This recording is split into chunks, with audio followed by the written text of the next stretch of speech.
Greetings everyone. In today's video we will be taking a look at the altar version of Rugiri, Madoibi Scorched Kagutsuchi. Kagu Altar is a fire DPS unit. He belongs to the Shinu faction of characters and uses rage as the resource to execute his skills. Before we go over his skill, let's first take a look at the core mechanic of his kit, the Heartseer passive. This ability allows him to deal up to 30% more damage to Visbane enemies, boost the instantaneous crit damage of Skill 1 and Skill 3's follow-up attacks by 20%, and boost their damage by up to 50% base on his Heartseer level. You can raise the Heartseer's level by doing the following. Deal damage while using his red Aether codes, enter the smelt state, and casting his ultimate.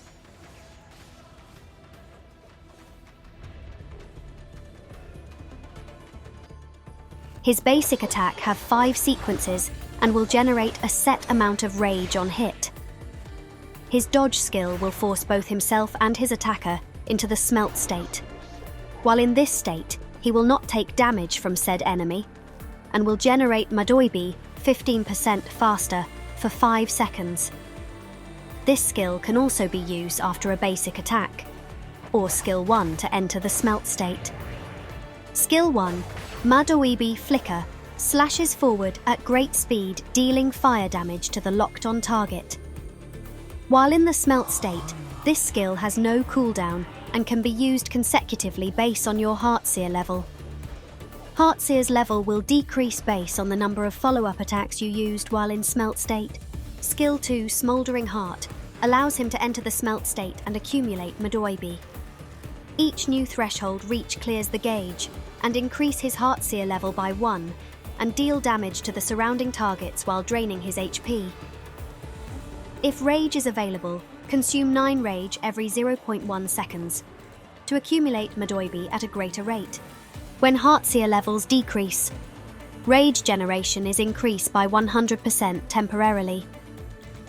Skill 3, Flashfire Execution, can only be cast while in the smelt state and will unleash a barrage of attack against the surrounding foes with extreme speed, restore HP base on the Heartseer level, and reset its current level.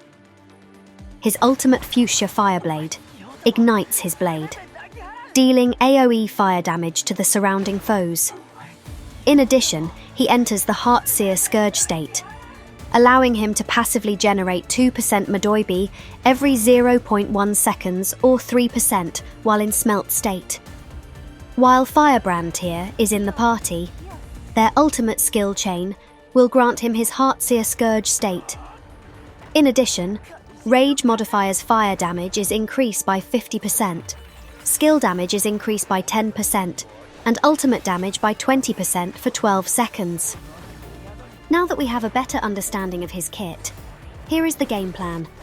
All of Altar's damage are locked behind his Heartseer stacks, Skill 1's follow-up attacks, and Skill 3's very high damage multiplier. Although Skill 3's multipliers are great, it can be a double-edged sword. Casting Skill 3 will restore some HP, but it will also clear your Heartseer stacks.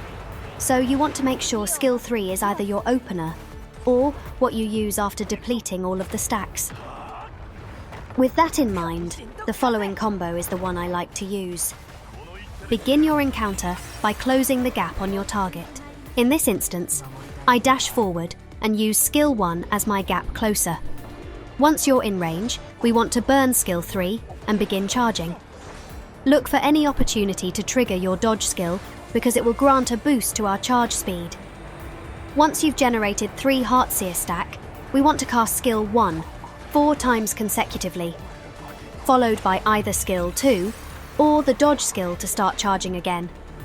But this time, we'll use Skill 3 as our closer. Remember, Skill 3 is strong, but it recovers HP and consumes our Heartseer stacks, so we want to use it as the opener of our rotation, or the closer, so we can drain the restored HP and avoid losing our stacks. Don't be too scared when charging up at 1 HP. Our Aether codes will provide us with 2 Get Out of Casket free cards. Just remember, it's 3 strikes and you're out.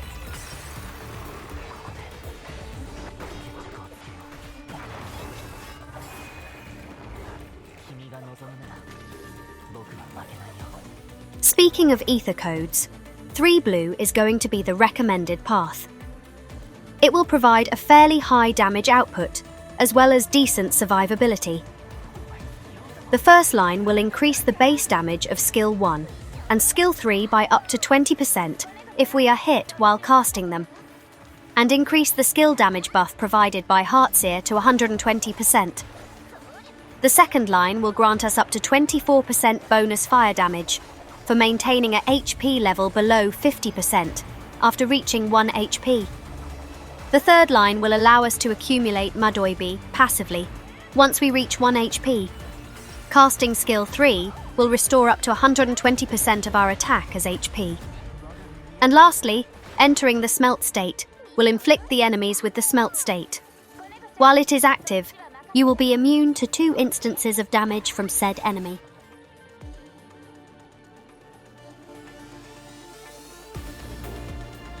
Like always, his signature Functor, Shikigami Kagutsuchi, is going to be his best in slot. The Functor will allow him to charge his gauge 30% faster, increase his crit damage by 40% for 4 seconds each time the Smelt state ends. When Skill 1 or Skill 3 are cast shortly after Heartseer's level is increased, increase their attack by 40%. And lastly, casting Skill 3 after the Heartseer level reaches 3 will reduce its cooldown by 50%. The charge time increase is reason enough to go for the Functor, but the 40% crit damage and attack is a very big boost to his damage. Since within that time limit, you'll be able to output his most damaging combo. For my free-to-play squad, good old faithful, Shikigami Aosuginohi will be our best in slot. We're not getting a boost to his charge speed with this one, but 10% crit rate and a 50% crit damage is more than serviceable.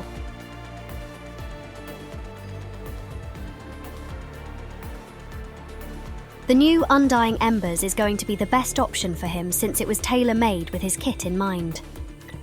This set will provide 14% fire damage, 9% attack, and a 15% bonus to crit rate once all its requirements have been met. And by requirements, I mean just losing HP, so slap that into 1, 3, and 5.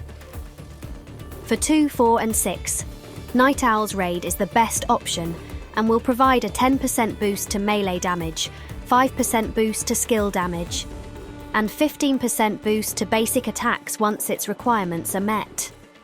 For enchantment, the standard, attack crit rate and crit damage are the most important. You can safely ignore anything rage related as he does not have any rage issues.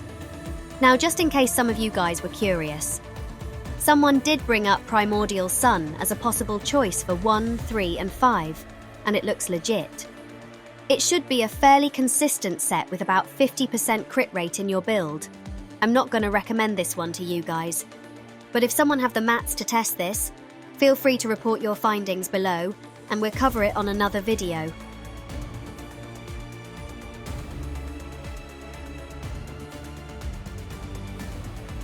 Warps gives you the freedom to personalise your characters in a way that best fits your playstyle. As such, the ones I recommend may not be the best ones for you. But if you want my recommendations, they are as follows. For slots 1 and 2, we'll go with 2 Power Up Melee and 2 Evolution Particle 1. For 3 and 4, we want 2 Savage and 2 Telepathize Force Field 1s. If Firebrand is in the team, you can replace the force fields with 2 Unfetters. And lastly, 2 Kinetic Mods and 2 Evolution Particle 3. And of course in a team with Firebrand. You can consider 2 Ultimate Equations instead, since their skill chain have a fairly high multiplier.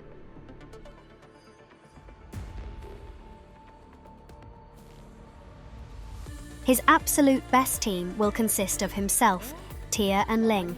If you don't have Tyr, you can just run him alongside Jin Woo and Ling. If you do have Tyr, but doesn't have Ling, Hera and Heimdall are always serviceable options. You can even try to run a rank Verthandi for shields. I don't know if I'd trust her little plastic shield with my life though. If you don't have any of those characters, then use base Ryugiri with Nuada, Sobek, or Kingu. If you don't have base Ryugiri, use Kotachi with Bastet, Buzanbo, or A-rank Tsukuyomi. In closing, Alter is a fairly strong modifier. His damage output is highly competitive with the current lineup of modifiers. However, his slow start can be a drawback for many players. If you don't mind living on the edge and have the patience for the slow startup, his damage will most certainly not disappoint.